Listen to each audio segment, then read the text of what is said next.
उद्धव ठाकरे यांच्या पाठोपाठ राज ठाकरेही धारावीसाठी मैदानात उतरणार का असा सवाल निर्माण झालाय। धारावी बचाव समिती लवकरच राज ठाकरे यांची भेट घेणार आहे। कामराज स्कूल मैदानावरती 7 डिसेंबरला सर्वपक्षीय सभा देखील आयोजित करण्यात आली आहे। धारावी बचाव समितीकडून जाहीर या सभेचं आयोजन करण्यात आलंय। सर्वपक्षीय नेत्यांना मोर्चामध्ये सहभागी होण्याचं आवाहन देखील करण्यात आलंय। त्यामुळे आदित्य ठाकरे देखील धारावी बचाव मोर्चामध्ये सहभागी होणार आहेत।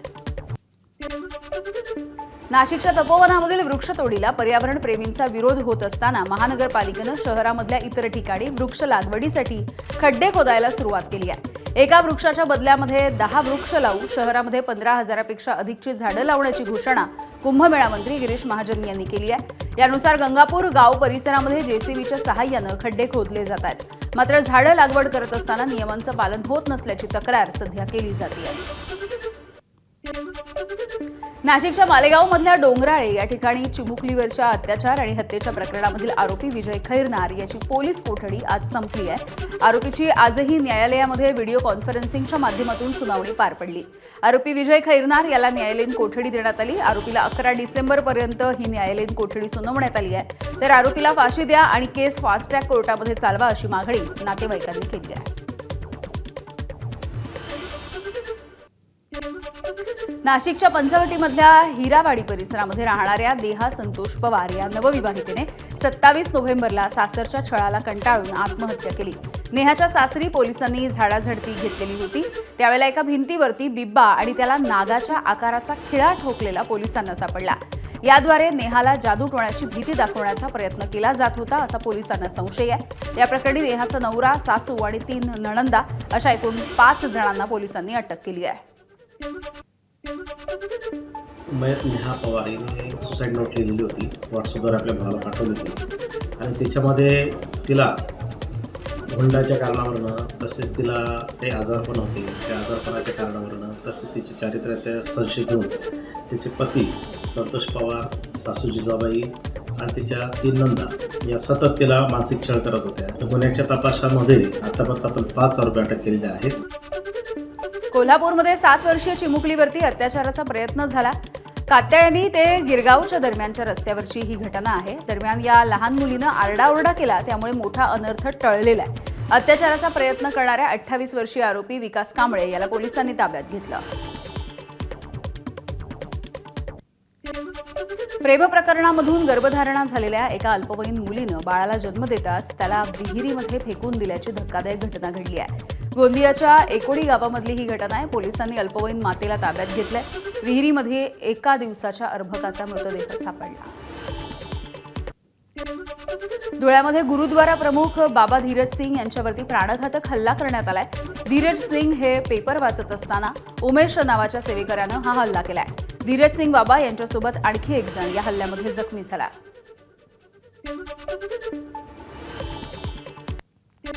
नाशिकमधल्या एका महिलेला पतीनं बिहार आणि कॅनडा इथून कुरिअरनं ट्रिपल तलाक पाठवलाय। दरम्यान महिलेच्या तक्रारीच्या नंतर तिच्या पतीसह सासू सासऱ्यांच्या विरोधात मुंबई नाका पोलीस ठाण्यामध्ये गुन्हा दाखल झालाय। नवीन व्यवसाय सुरू करण्यासाठी माहेरच्यांकडून विवाहितेनं पैसे आणून न दिल्यामुळे या महिलेचा छळ केला जात होता। भिवंडीमध्ये रेती माफियांवरती महसूल विभागानं कारवाई केली आहे। 4 सक्शन पंप, 3 बार्ज नष्ट करण्यात आलेत। भिवंडी ठाणे सीमेवरून वाहणाऱ्या उल्हास नदीच्या खाडीपात्रामध्ये मोठ्या प्रमाणावरती अवैध पद्धतीनं रेती उपसा केला जात होता। या तक्रारी देखील समोर आल्या होत्या। पुण्याच्या खेड तालुक्यामधल्या दावडी परिसरामध्ये 3 बिबट्यांचा वावर बघायला मिळतोय। बिबट्यानं 2 चिमुकल्या मुलांवरती हल्ला देखील केला आणि याचमुळे नागरिकांमध्ये सध्या भीतीचं वातावरण आहे। पुण्याच्या बावधन खुर्दमध्ये देखील बिबट्याचा वावर बघायला मिळाला। बिबट्याचा व्हिडिओ देखील इथला समोर आलेला आहे। वन विभागाकडून बिबट्या दिसलेल्या ठिकाणाची पाहणी केली जाते। सध्या ट्रॅप कॅमेरा लावण्याचं काम सुरू आहे। लवकरच या बिबट्याला जेरबंद करू असं वन विभागानं म्हटलंय। पंढरपूरला आंतरराष्ट्रीय तीर्थक्षेत्र बनवण्यासाठी भाजपला सत्ता द्या असं आवाहन पालकमंत्री जयकुमार गोरे यांनी सांगता सभेच्या माध्यमातून पंढरपूरकरांना केलंय। तर पंढरपूर शहराच्या विकासासाठी किमान 3.5 कोटी रुपयांची गरज आहे। आता एवढा निधी तुम्ही कुठून आणणार असा सवाल गोरे यांनी विरोधी उमेदवार डॉ. प्रणिता भालके यांना विचारलाय। तर गेल्या निवडणुकीमध्ये हरले ते आता पुन्हा एकदा हरतील असा टोला देखील भगीरथ भालके यांना गोरे यांनी लगावला।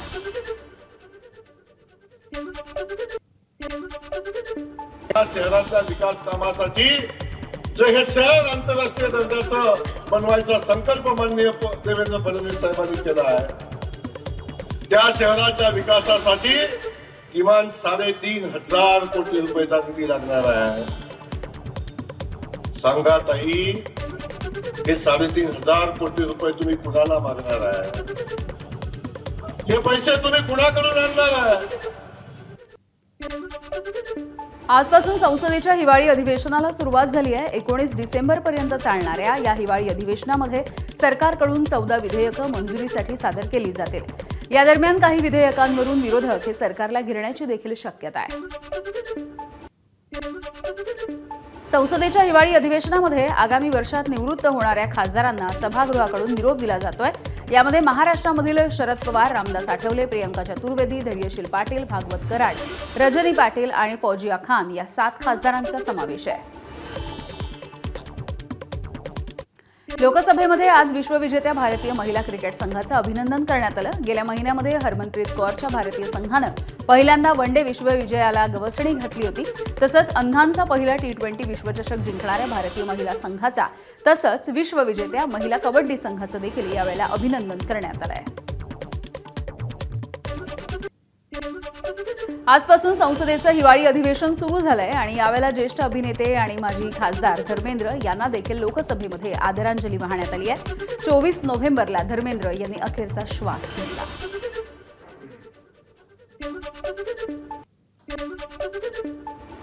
काँग्रेसच्या खासदार रेणुका चौधरी या नेहमीच चर्चेत असतात. आता तर त्यांनी चक्क संसदेच्या परिसरामध्ये घरामधला पाळीव कुत्रा आणला, त्यामुळे वाद निर्माण झालेला आहे. संसद परिसरामध्ये घरामधला पाळीव कुत्रा आणणं कितपत योग्य आहे असा सवाल विरोधकांनी उपस्थित केला.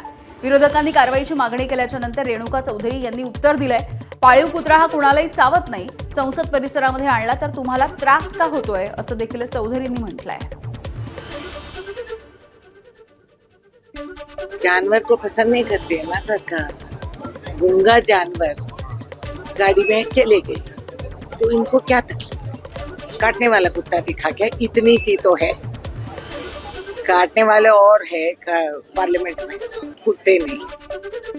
भारतीयांना भारतीय भाषाच येत नाही. सरसंघचालक मोहन भागवत यांनी चिंता व्यक्त केली. संस्कृत शिकवायला अमेरिकेमधले प्राध्यापक येतात, आपण त्यांना जे शिकवायला हवं तेच ते आपल्याला शिकवतात, त्यामुळे येणाऱ्या पिढीला देखील आपल्या भाषा नेमकं कोण शिकवणार असा सवाल भागवत यांनी विचारलाय. दिल्ली पोलिसांनी 3 दहशतवाद्यांना अटक केली आहे. मध्य प्रदेश, उत्तर प्रदेश आणि पंजाबमधून दहशतवाद्यांना अटक करण्यात आली. संशयितांचे ISI सोबत संबंध असल्याचं उघड झालं असून तिघेही पाकिस्तानी गुंड शहाजाद भट्टीशी थेट संपर्कात होते. दिल्लीमधल्या लाल किल्ल्याजवळ झालेल्या स्फोटाच्या प्रकरणी NIAनं आरोपींच्या घरावरती छापेमारी केली. शोपियान आणि पुलवामामध्ये NIAनं छापे टाकलेले आहेत. मौलवी इरफान, डॉक्टर आदिल आणि डॉक्टर मुझम्मिल यांच्या घरावरती पोलिसांनी छापे टाकले. नंदुरबारच्या अक्कलकुवामधल्या जामिया शिक्षण संस्था ही पुन्हा एकदा चर्चेत आली आहे. जामिया शिक्षण संस्थेवरती ईडीनं कारवाई केली आणि या संस्थेला मिळणाऱ्या विदेशी फंडिंग आणि इथल्या रुग्णालयाच्या संदर्भात भाजपचे नेते किरीट सोमय्या यांनी तक्रार दाखल केली होती. हैदराबादच्या कुतबुल्लापूरमधील शाळेमध्ये एका नर्सरीच्या विद्यार्थिनीला मदतनीसाने बेदम मारहाण केली. या घटनेचा व्हिडिओ देखील समोर आलेला आहे आणि मुलीच्या पालकांनी या प्रकरणी पोलिसांकडे तक्रार दिली आहे.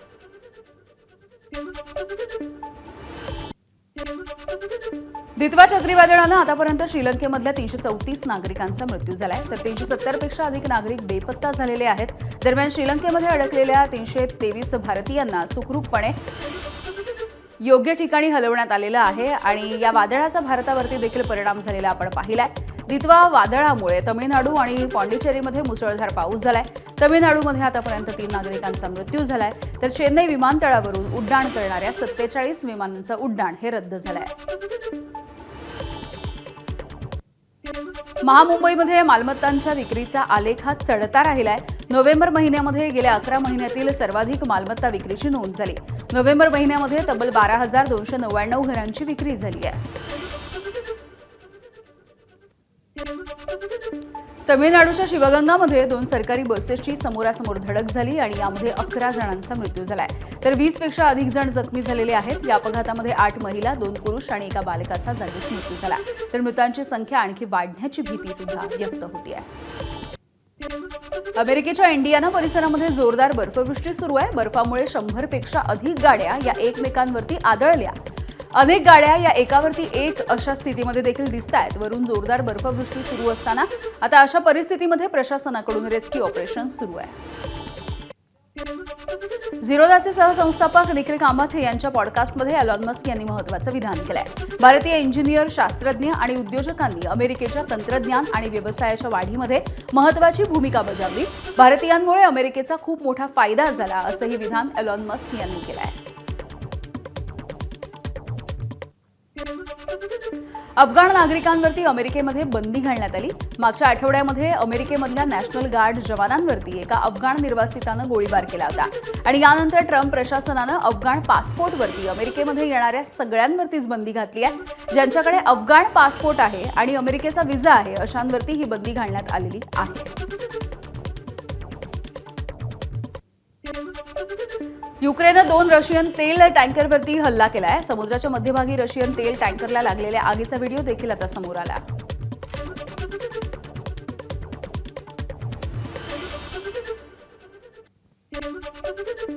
युक्रेनच्या कीवमध्ये रशियानं ड्रोन आणि क्षेपणास्त्रांनी हल्ला केला. या हल्ल्यामध्ये एकाचा मृत्यू झालाय, 4 मुलांसह 19 जण जखमी झाले. तसंच रशियन हल्ल्यामध्ये 9 मजली निवासी इमारतीचं देखील मोठं नुकसान झालं. ऑस्ट्रेलियाच्या सिडनीमध्ये कारखान्याला भीषण आग लागली आहे. यावेळेला मोठे स्फोट देखील झालेले आहेत. या आगीमुळे सगळ्या परिसरामध्ये धुराचे लोट पसरून राहिले. अमेरिकेमधल्या न्यूयॉर्क शहरामधल्या मॅनहॅटनमध्ये आंदोलक आणि पोलीस यांच्यामध्ये वाद झालाय. आंदोलकांना रोखण्यासाठी पोलिसांनी बळाचा देखील वापर केला. सरकारच्या आयसी मोहिमेच्या विरोधात हे आंदोलन सुरू होतं.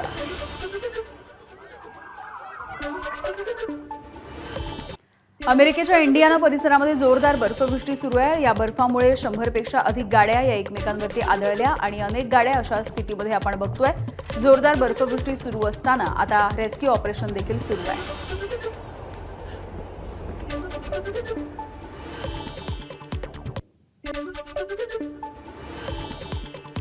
पंधरावा लोकशाहीर विठ्ठल उमप स्मृती संगीत समारोह आणि विठ्ठल उमप फाउंडेशनचा मृदगंध पुरस्कार सोहळा हा दिमाखामध्ये संपन्न झालाय. गझल नवाज भीमराव पांचाळे यांना मृदगंध जीवन गौरव पुरस्कार यावेळेला प्रदान करण्यात आला. राज्याचे सांस्कृतिक कार्यमंत्री आशिष शेलार यांच्या हस्ते हा पुरस्कार प्रदान करण्यात आलाय.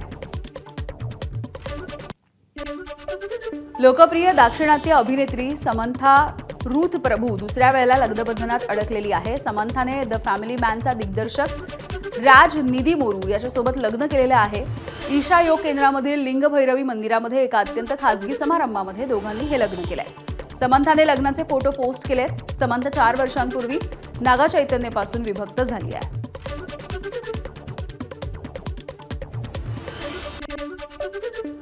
नाशिकमधल्या मतदार याद्यांवरती नागरिकांकडून हरकती घेण्यात आल्या. पंचवटी विभागामध्ये केवळ एका प्रभागामधून 800 हरकती दाखल झाल्या आहेत. प्रारूप मतदार यादीमधल्या घोळाच्या संदर्भात आता नागरिकांकडून हरकती दाखल होत आहेत. नाशिक शहरामध्ये आतापर्यंत 4700 पेक्षा जास्त हरकती दाखल करण्यात आल्या. हरकतींचा गठ्ठा मनपाच्या विभागीय कार्यालयामध्ये देण्यात आला आहे. नाव आमचा जो प्रभाग क्रमांक 1 आहे हा मसरूळ आणि मखौलाच्या शिवेवरचा प्रभाग आहे. त्यावेळेस असं दिसतंय की आमच्या प्रभाग क्रमांक 1 मधली जवळपास 2900 नावं ही प्रभाग क्रमांक 6 मध्ये गेलेली आहेत, मखौलामध्ये गेलेली आहेत. त्याबद्दल आम्ही मागे पण जवळपास 800 हरकती घेऊन ते 800 नावं आम्ही या ठिकाणी प्रभाग क्रमांक 1 मध्ये आणलेली आहेत. परंतु आत्ता देखील परिस्थिती तशीच आहे. त्यामुळे आम्ही त्या सगळ्या नागरिकांपर्यंत घरोघर पोहोचून आम्ही ते 800 हरकती आज या ठिकाणी दाखल केलेल्या आहेत. रायगडमध्ये नगरपालिकेच्या निवडणुकांची रणधुमाळी सध्या बघायला मिळते. निवडणुकांच्या प्रचाराचा आजचा अखेरचा दिवस आहे. त्यामुळे महाड शहरामध्ये मंत्री भरत गोगावले यांचा डोअर टू डोअर प्रचार बघायला मिळतोय. नगरपंचायत आणि नगरपालिका निवडणुकांच्या प्रचारासाठी अवघे काही तास उरले. जालन्याच्या अंबड नगरपालिकेच्या निवडणुकांचा प्रचार देखील शिगेला पोहोचला. भाजपचे आमदार नारायण कुचे हे सुद्धा प्रचार रॅलीमध्ये सहभागी झाले.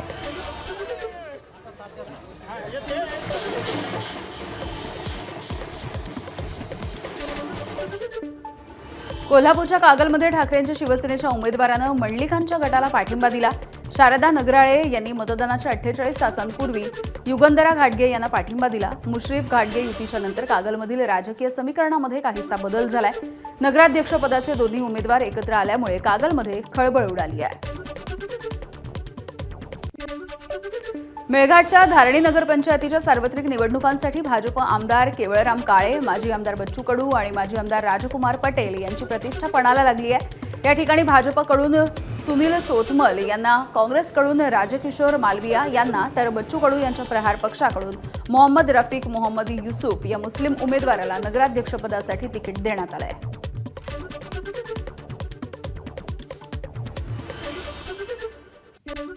अमरावती जिल्ह्यामधल्या अंजनगाव सुर्जी इथे नगरपालिकेची निवडणूक पुढे ढकलण्यात आली. त्यामुळे उमेदवारांनी तीव्र असा संतापही व्यक्त केला. पुढील कालावधीसाठीचा निधी आयोगानं उपलब्ध करून द्यावा अशी मागणी देखील इथल्या उमेदवारांनी केली आहे. कारण जर 2 तारखेला मतदान आहे तर तुम्ही त्याला थोडंसं पुढे ढकला. 5 तारीख करा किंवा 7 तारीख करा. हे एकदम म्हणजे 20 तारीख म्हणजे खूप, म्हणजे कसं आहे, माझे आता जे उमेदवार आहे, कार्यकर्ते आहे, ते खूप ग्राउंड लेवलचे आहे. तर त्यांचं कसं झालेलं आहे, आर्थिक भुर्दंड, शारीरिक भुर्दंड, मानसिक भुर्दंड, याला जबाबदार कोण? बुलडाण्याच्या खामगावमधील मतदान केंद्रावरती काहीसा गोंधळ झालाय. या मतदान केंद्रावरती निवडणूक कर्मचारी मतदान यंत्रांची तपासणी करत होते. तेव्हा काही उमेदवार आणि कर्मचारी केंद्रावरती दाखल झाले. तपासणीवरती आक्षेप घेत त्यांनी गोंधळ घातला. यानंतर निवडणूक निर्णय अधिकाऱ्यांना पाचारण करण्यात आलं. निवडणूक कर्मचारी बॅलेट आणि सीपीयूची तपासणी करत असल्याचं त्यांनी सांगितलंय. मात्र तरी देखील उमेदवार आणि कार्यकर्त्यांचं समाधान झालं नाही. त्यांनी गोंधळ घातला होता. मतदान केंद्र क्रमांक 15-2 मधले आपले मतदान चमू जे आहेत त्यांनी CU-BU जोडणी करून बॅलेट पेपरवरची मतपत्रिका आणि CU ची जोडणी व्यवस्थित आहे का हे पाहिलं. त्याच्यासाठी त्यांना केस उघडून ती जोडणी करावी लागली. परंतु यामुळे उमेदवारांच्या मनामध्ये संभ्रम निर्माण झाला. तिथे काय करत आहे, त्यामुळे प्रत्यक्ष इथे आणून उमेदवारांच्या मनामधला संभ्रम दूर केला. सर्व उमेदवारांना आपण विनंती केली, उद्या सकाळी आपण परत मॉक पोलच्या असाच मोठ्या संख्येने राहा. परत एकदा आपल्याला मतं करून पहा.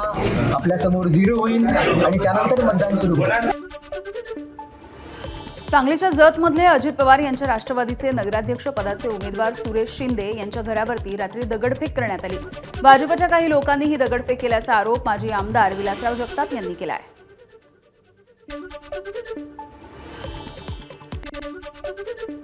अकोल्यामधील अकोट नगरपालिकेच्या प्रभाग क्रमांक 15च्या उमेदवार उज्ज्वला तेलगोटे यांच्या पतीवरती जीवघेणा हल्ला करण्यात आला.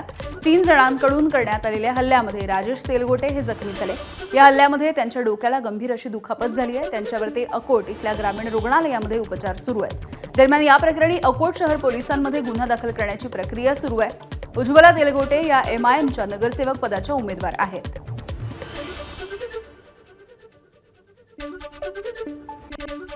हिंगोलीमध्ये प्रचाराच्या दरम्यान भाजप आणि सेनेच्या कार्यकर्त्यांमध्ये चांगलाच राडा झालाय. पैसे वाटल्याच्या आरोपांवरून हा राडा झाला. पोलीस आणि कार्यकर्ते यांच्यामध्ये हमरीतुमरी झाली आहे.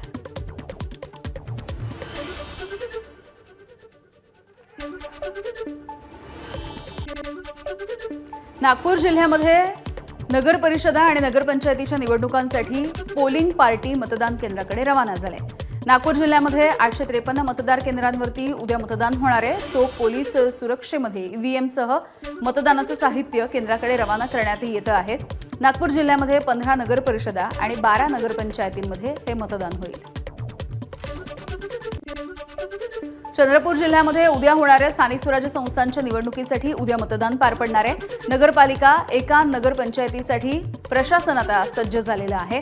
बल्लारपूर नगर परिषदेच्या क्षेत्रामधून मतदानाची पथकं मतदान केंद्रावरती रवाना व्हायला सुरुवात झाली. तर मतदान हे सुरळीतपणे पार पाडण्यासाठी यंत्रणा आता युद्धपातळीवरती प्रयत्न करत आहेत. दरम्यान घुग्गुस नगर परिषदेची पहिली सार्वत्रिक निवडणूक ही पुढे ढकलण्यात आली आहे. कोल्हापूर जिल्ह्यामध्ये उद्या 10 नगरपालिका आणि 3 नगरपंचायतींसाठी मतदान होणार आहे. प्रशासनाने या सगळ्याची तयारी केलेली आहे. आज मतदान केंद्रावरती EVM मशीन पोहोचवण्याची व्यवस्था देखील केली जाते आहे. मतदान केंद्रावरती कोणताही गोंधळ होऊ नये यासाठी योग्य त्या सूचना देखील दिल्या जात आहेत.